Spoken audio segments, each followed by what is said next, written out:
Welcome to Season 11 of Limited Supply, a place for hot takes on what it's really like building and scaling consumer brands. I'm your host, Nick Sharma. Let's get into today's episode. As a brand, you know that you're spending your hard-earned dollars driving traffic to your site. The problem is 98% of that traffic is anonymous. You don't know who they are, and once they leave, it's hard to find them again. There's a new tool that helps you identify these visitors and get in front of them. It's called Instant. Instant gives you another chance to convert these shoppers into buyers using their retention marketing platform. You can use their platform to send up to 10 times more site abandonment emails, which you know generate meaningful revenue and build audiences to retarget on Meta. Double your email revenue and increase your ROAS with Instant. Want to see it in action? Don't miss your chance. Sign up by April 1st to get your first month free. Just go to instant.one/limited to claim it. That's instant.one/limited. All right, welcome back to Limited Supply. In today's episode, we're actually going to do something a little bit different. We're just going to go through a bunch of topics that have been on my mind and that people have been emailing me about or DMing me about. So a lot of things on the docket. One is that there's a lot of events coming up. So hopefully if you plan to be at Shop Talk, if you plan to be at Triple E Miami, if you plan to be at Commerce Summit, Commerce Next, Sub Summit, let me know. You know, we'd love to host a meetup at one of these, maybe a limited supply meetup like we did in Canada. I believe there's one happening in the UK next week also. If you're not familiar with any of the meetups nearby, go to the Limited Supply Slack channel, limitedsupplypod.com, and join the Slack. You can see all of the local meetups happening. There's a bunch that happen all around the world. We are also going to be putting on a social shopping and top of funnel style event. There's, I basically talk to 15 plus brands per week. Anybody who is pre-launch and launching something in the, with a massive celebrity, all the way to brands that are doing, 50 to 100 million, brands that are doing, 400 million. And they all sort of have this same problem, which is generating top of funnel, more awareness. How do you make sure the brand feels cool, well represented, and basically just make it relevant so that your performance marketing ads work properly. And, there's a few things that we've definitely talked about here before in the scale episode, which was a few episodes ago. We were talking about everything from advertorial to YouTube to TikTok and all of that.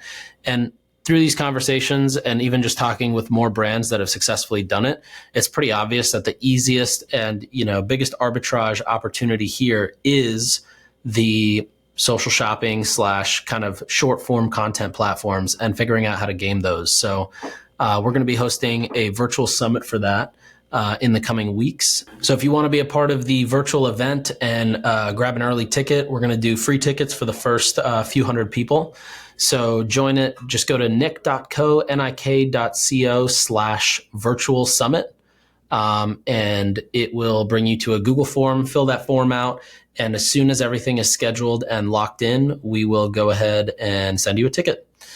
Okay, so there's a couple things I want to go through today in today's episode. One is how are telemedicine brands getting around all of the meta changes that are now going to be hitting this month?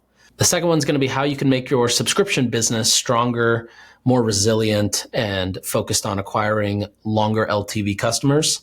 And then if we have some time, I want to get into some of the A/B tests that we've run with some of our clients and what some of the best wins have been.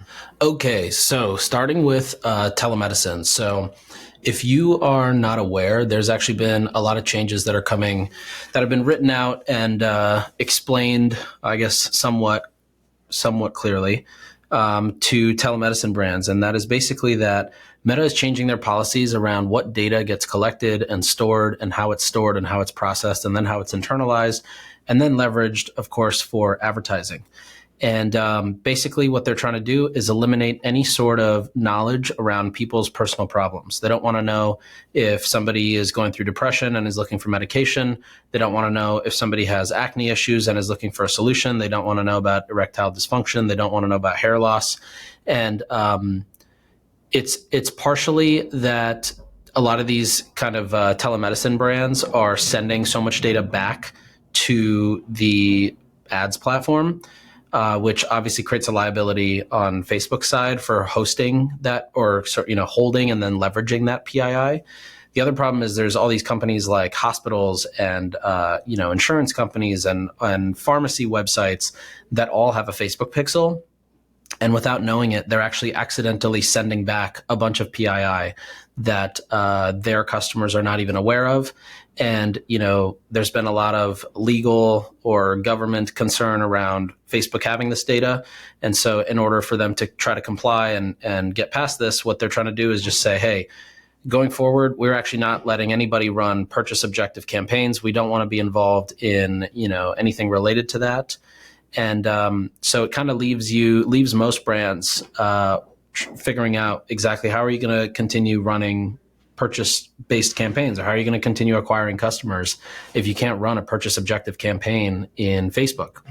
So I'll tell you how brands are getting around it, and basically what I've seen work well. So first off is, you have to be a brand that is focused on brand awareness and branding itself right. You should have good name recognition, good name association with your brand. If you're a brand like Curology or Roman or one of these companies, like obviously that's that exists.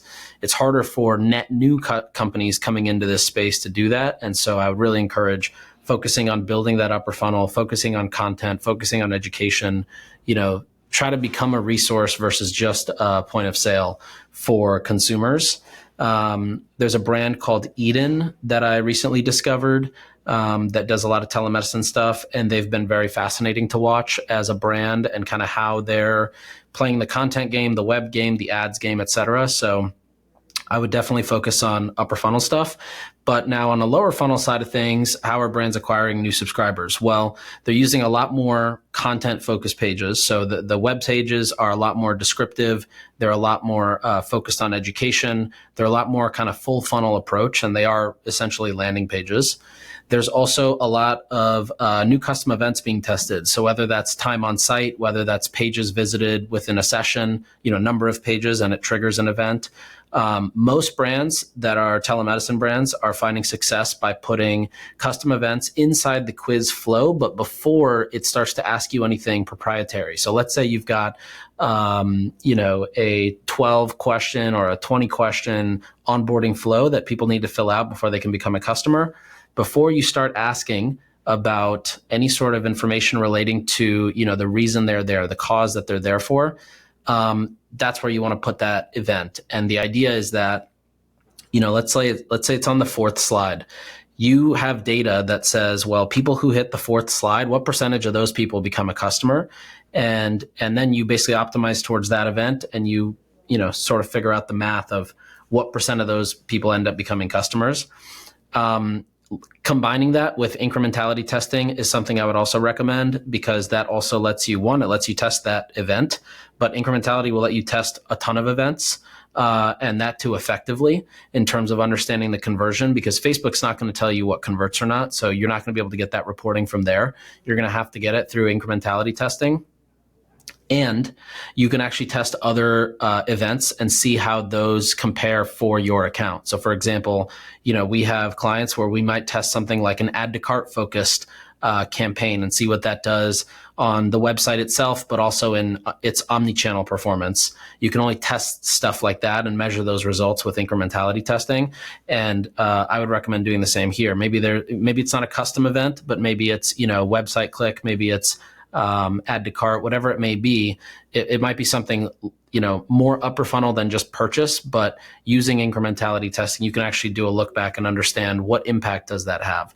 Most brands that are doing telemedicine are doing this: custom events and incrementality testing. And those are basically the things that work. Of course, even, more granular tactics wise, advertorials, whitelisting, sparking, those are still things that are, basically just crushing. Listicles, obviously, the kind of the run of the mill stuff that's still working. But this has kind of been the piece of the equation. And this is early on in the equation, right? It's like right when the ad's getting served and deciding who to serve.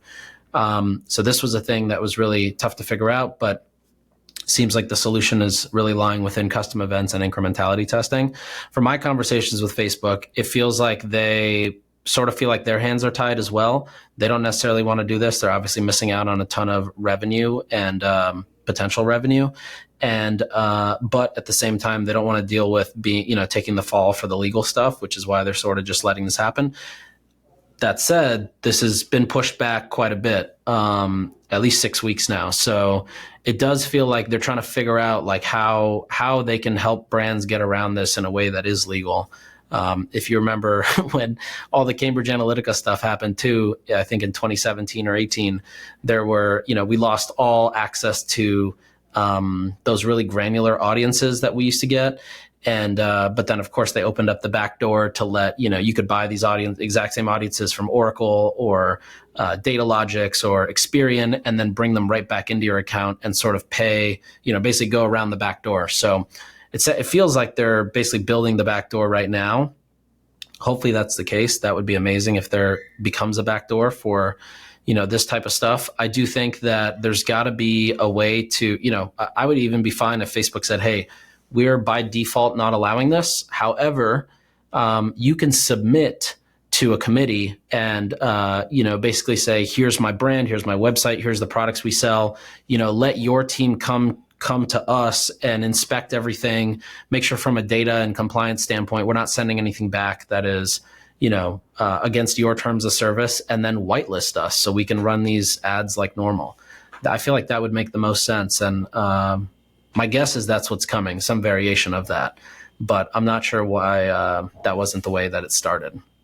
Anyways, that's all I had on the telemedicine side. Moving on to the next topic is, how do you make your subscription business better? So I was thinking about telemedicine. Obviously, telemedicine is largely subscription based. And so I just started thinking, what are ways to make a subscription business better?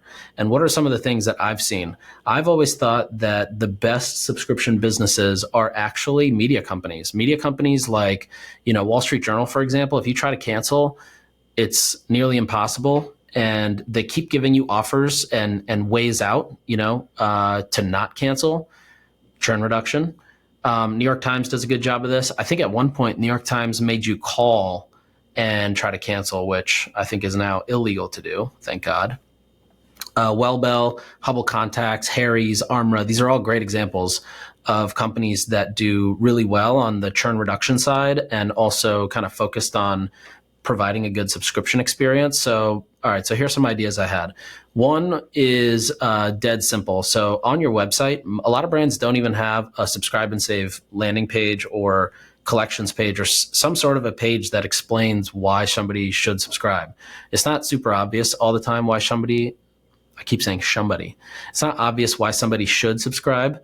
It may be for convenience. It may be that, if you stop taking a Wellbell, its effects actually lessen while you're maybe waiting for a new shipment to come in. If you're selling something that you need every day and you don't have that, then that obviously works against you. But whatever it may be, you want to make sure you focus on these benefits on a subscribe and save specific page, and that lives on your site.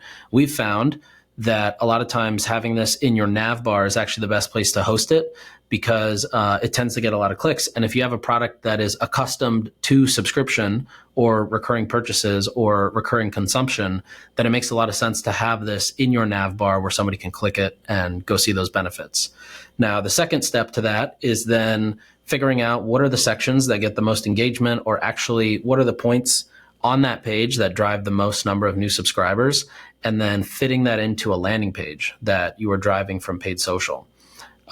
If you're running a subscription business or looking to run a subscription business, but you're just driving traffic to a product page or to your homepage, it's a very good chance you're working too hard, in the sense that you're spending too much to acquire a customer because you don't have the right funnel in place. The best funnels for subscription-focused brands is going straight to landing pages. You want to minimize the number of clicks that they need to click around for.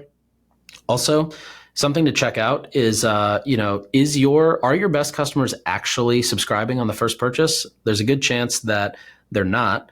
I remember at Hint, our best subscribers came on the third purchase. So they would spend money on the sample pack or a variety pack up front. Their second purchase would be choosing a flavor that they liked the best. And if the third purchase was a subscription, that customer had the highest LTV. It was higher than if somebody bought the variety pack and then subscribed or subscribed right away. And so that's one of the reasons that subscribe and save is not a default option on that site.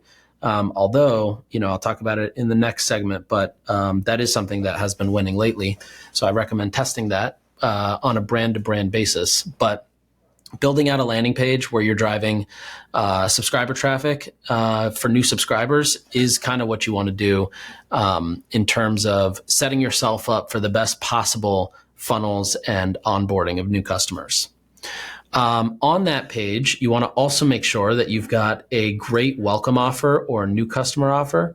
And so by that, I mean something along the lines of, gift with purchase, a discount. Sometimes I've even seen brands do digital gift with purchase. So, it's a PDF guide or a recipe book or a workout, a book of workouts or, whatever it may be. It's kind of something still along the lines of and related to the product that you have. But, that might be a $9 or a $19 value that you give for free. And the real cost of that is hosting a Google Drive link that you submit or hosting the PDF somewhere. And having this new customer offer is great because if you can somehow make the new customer offer number equivalent or similar to what they're going to get charged on a recurring basis, either it's similar or the second charge is less. You sort of create this nice little slide for, I think of it as a slide because you start high and go down on the second purchase, or, it's kind of just like monkey bars. You stay at the same level. But that tends to do really well for acquiring customers. It also makes them feel like they're getting a deal coming in. And, it's just another reason for them to actually try your product. Hundreds of brands like Garrett Popcorn, July Luggage, and Selfie Leslie are making six figures in incremental revenue through Instant's supercharged retention marketing platform. It takes 15 minutes to go live, and you see results within just days. You most likely already send site abandonment emails, but because most of the traffic on your site's anonymous, you don't get to email 98% of these visitors. Instant gives you another chance to convert these visitors into buyers and send 10 times more cart abandonment emails than you were before, helping you double your abandoned flow revenue. Want to see it in action? Don't miss your chance. Sign up by April 1st to get the first month free. Go to instant.one/limited. That is instant.one/limited to learn more. There's also, you want to figure out what are the shipping and consumption patterns of your product. For example, most brands will offer to ship every 2 weeks, 4 weeks, 6 weeks, and 8 weeks. I think that's the default on a lot of the subscription apps. In most situations, every 4 weeks is probably the best. If it's something like wine, maybe it's every 8 weeks or 12 weeks because, it's heavy to ship. And the more you can stack in and optimize shipping costs, the better. I remember at Hint, we also had a lot of customers who would do every 2 weeks, but and every 6 weeks. But we were like, wait a second, this costs way more for us in shipping. Let's just make the default 4 weeks or 30 days, and then we don't have to deal with any of the extra shipping costs, which it saved us on, and also. Customers getting too little product or too much product. 4 weeks was kind of the best in there. So definitely look into and understand what is it that people actually want and what cadence is actually the best. And then just focus on that. Offering too many things also just creates analysis paralysis for customers as they're checking out or going through the whole flow. So I don't recommend that. Another thing is, basically how do you make these subscribers feel special? So a couple ideas. One is, make sure it feels convenient to them to be a subscriber, whether that's by, giving them access or early access to new products, perks, whether that's discounts at other brands or friendly brands. I'm thinking like if you're Sattva mattress and you partner up with, some brand that makes some cool lamps, Govi, I'm just making this up. None of this exists, but that sort of relationship is great for subscribers. So I guess no one's subscribing to Sattva, but maybe if you're an Orgain subscriber and you get access to go to LA Fitness, your first month is free. Or you get, if you're a subscriber to Orgain for 6 months, you get 2 free guest passes to Equinox around the country. Stuff like that is how you keep subscribers happy and also make them feel like they're getting more than what they're paying. It's really just a matter of making sure subscribers feel like they get more than what they pay for, which is why I mentioned like the intro offer or the welcome offer, because they feel like they're getting more. And in this case too, if you can figure out something like the Equinox guest pass, or if it's like, let's say you have a supplement that enhances, mental cognition or, your ability to think, and it gives you 3 months free of masterclass as a result, that sets itself up to be customer acquisition for masterclass or for Equinox. And they're probably very happy to offer those trials to your customers. So I would definitely do that and look into that. And then the last one is creating any sort of specialized content for subscribers. So whether that's a special text blast, a special newsletter that they get, a lot of times I'll also like take a piece of creative and then run those as video view ads just to the audience of subscribers. So your CPMs are really low, but you're getting very targeted in front of your exact subscribers. And maybe it's just a video of the founder saying thanks for subscribing, and we're so happy that you're a part of our family, blah, blah, blah. Doesn't have to be anything too crazy, but something that basically allows your subscribers to feel special definitely goes a long way. Okay, moving on to the next segment here. So this next segment is some of the A/B tests that I've seen us run lately that have succeeded, and I just want to share the wins with you. Again, all of this, really anything I share is, pretty individualized, but a lot of times you can take learnings from. So any of this stuff, I advise you to test, but don't just copy paste whatever I say, because that may not work. And I don't want to get in trouble. I don't want to get you in trouble. So starting off, first one is adding a massive CTA to see nutrition facts. We've seen this actually work obviously in food, beverage, supplements, but also in beauty and personal care. Adding the CTA button near the photo gallery, basically above the fold on the PDP, or definitely near the shop section on a landing page.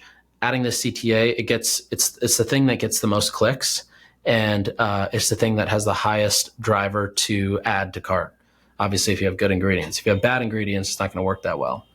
But everybody wants to know, what are the ingredients in the products? What is the dosage of those ingredients?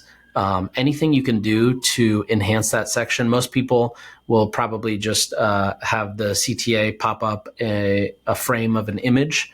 But if you can make that section interactive at all, I would highly recommend that. And would definitely recommend testing that. If you sell anything consumable or anything topical, that's probably a good thing to do.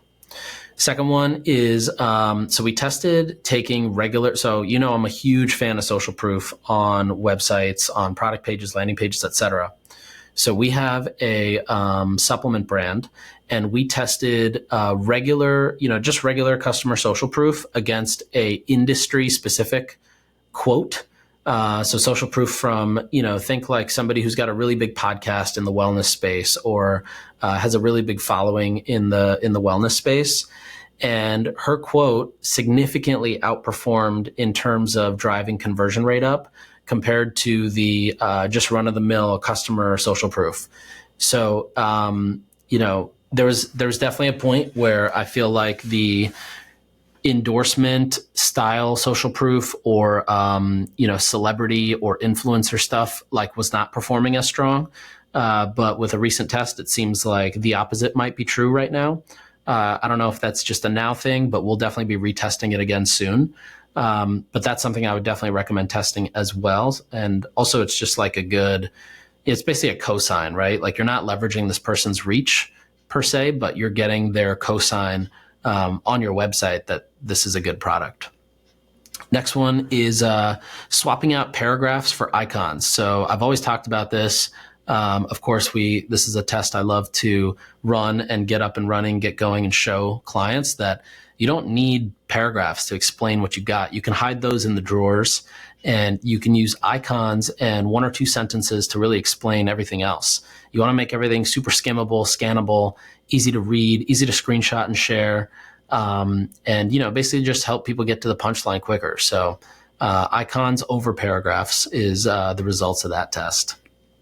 The next one was one that I have been a fan of and love doing because I think it's messy, but I think messy and non-scalable is where the secrets of conversion lie. So this one is screenshotting social proof from other apps and putting it into a landing page. So, not just taking customer reviews from your site or taking quotes from a customer and putting it into your stylized branding, but actually just taking a screenshot of TikTok comments or a screenshot of TikTok shop reviews or a screenshot of an Instagram DM and putting that on your landing page did really well for adding to cart and ultimately converting too, but much higher add to cart rate when people saw that there was social proof that was not necessarily the website or, like something that looked like an endorsement. It was basically like a straight up screenshot of what somebody commented on a TikTok video or reviewed within TikTok shop. So definitely recommend testing that out. It's very similar to what we had tested before a while ago, which was, a headline that said as seen on TikTok shop, or a badge that says as seen on TikTok shop, or as seen on TikTok, or, number 1 viral TikTok product. For some reason, TikTok's got a really strong social proof to it. Even if you can't really see much, or, you can't necessarily see what those usernames are that are commenting, but just in the TikTok UI, that design does really well. Next one that we put in was adding a tastes like or smells like section next to something that is better for you, consumption product, or, a fragrance. So something that says tastes like pineapple Dole Whip or smells like an apple pie in a candle. These types of things just make it very relatable. Taste and smell are 2 very hard things to sell on the internet because they're 2 things that people don't believe until they see it, or I guess smell it or taste it. And that's why I always also say, if you work in beverage or fragrance, everything else you do after that's going to be pretty easy. But so adding something that makes it very relatable in terms of explaining how simple the taste or the smell is a huge successful test, and would highly recommend that. Similarly, leveraging a comparison chart that compares you to the generic options. So, if you're selling an electrolytes powder, compare it to a sports drink or a running gel versus naming specific competitors. We just saw this outperform for a friend of mine who runs a brand. He just ran this test and shared those results with me. Last one I want to call out is so everybody's got UGC videos on your site. And, some people have animated thumbnails on those and some people don't. I would definitely recommend the animated thumbnails because I think those do well. And if you don't have animated thumbnails, or whether or not you do, I would also recommend that you create thumbnails, have, value props, benefits, etc. So those are the 3 main things from today's episode. Did you like it? Tell me if you liked it. It's more sectional. There's something I'm working on for the upcoming episode that I'm really excited about. And I'm sure you guys are going to enjoy it too.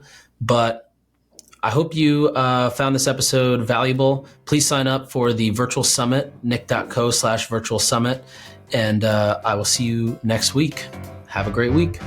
Thanks for listening. We'll be back next time to cut through the noise on CPG, retail, and e-commerce. If you enjoyed this episode, why not share it with a friend? And be sure to subscribe wherever you listen so you don't miss the next one.